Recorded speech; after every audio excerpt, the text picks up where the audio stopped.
Assalamualaikum warahmatullahi wabarakatuh. Perkenalkan, nama saya Raudatul Jannah dengan NPM 2310070010076, Fakultas Kedokteran Universitas Baitur Rahmah. Baik, pada kali ini saya akan melakukan pemaparan atau menjelaskan poster ilmiah saya dengan judul Hubungan kadar HbA1c terhadap kejadian neuropati diabetik pada pasien diabetes mellitus tipe 2. Kita bahas yang pertama, latar belakang. Jadi, diabetes mellitus tipe 2 merupakan penyakit metabolik kronik dengan prevalensi yang terus-menerus meningkat di seluruh dunia. Komplikasi mikrovaskular yang sering terjadi adalah neuropati diabetik, yaitu kerusakan saraf akibat hiperglikemia kronik. Neuropati diabetik dapat menyebabkan pasien merasakan kesemutan, nyeri, hingga ulkus kaki diabetik yang bakal berisiko dilakukannya amputasi. Hal ini dapat menurunkan kualitas hidup pasien. Kadar HbA1c mencerminkan kontrol glikemik jangka panjang 2-3 bulan terakhir. Jadi peningkatan kadar HbA1c berhubungan dengan peningkatan risiko neuropati diabetik. Tujuan dari penelitian ini adalah untuk mengetahui hubungan kadar HbA1c terhadap kejadian neuropati diabetik pada pasien diabetes mellitus tipe 2. Kita bahas selanjutnya mekanisme terjadinya neuropati diabetik. Jadi yang pertama itu karena hiperglikemia kronik yang bakal memicu terjadinya pembentukan AGES. Nah, AGES ini bakal berikatan dengan RAGE. Lalu hiperglikemia ini juga bakal meningkatkan ROS sehingga terbentuk stres oksidatif yang bakal merusak membran sel dan saraf, sehingga memicu terjadinya inflamasi yang menyebabkan gangguan mikrosirkulasi saraf, yang artinya saraf kekurangan aliran darah, sehingga yang disebabkan hipoksia saraf yang dapat merusak saraf perifer, sehingga muncullah neuropati diabetik.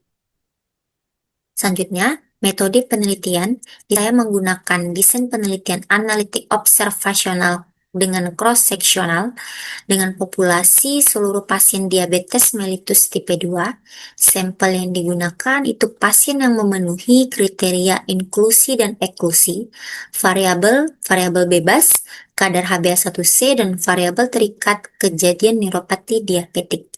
Instrumen yang digunakan itu data rekam medik pasien yang melakukan pemeriksaan HbA1c dan pemeriksaan neuropati diabetik. Analisis data yang digunakan itu uji korelasi, gunanya untuk mengetahui hubungan antar variabel dengan tingkat signifikansi P kurang 0,5. Dengan kerangka konsep, kadar HbA1c sebagai variabel bebas itu diduga memiliki hubungan dengan kejadian neuropati diabetik sebagai variabel terikat. Hal ini dipengaruhi oleh faktor pemicu. Yang pertama ada usia, lama menderita diabetes, jenis kelamin, IMT, hipertensi, dan dislipidemia. Berdasarkan hasil studi literatur atau tinjauan pustaka, jadi neuropati diabetik ini merupakan komplikasi mikrovaskular yang paling sering ditemukan pada pasien diabetes mellitus tipe 2 dengan prevalensi sekitar 40-50%. Beberapa penelitian menunjukkan bahwa kadar HbA1c yang tinggi itu berhubungan signifikan dengan peningkatan risiko neuropati diabetik. Pasien dengan HbA1c lebih dari 7% itu memiliki risiko lebih tinggi mengalami neuropati diabetik dibandingkan pasien dengan HbA1c kurang dari 7%.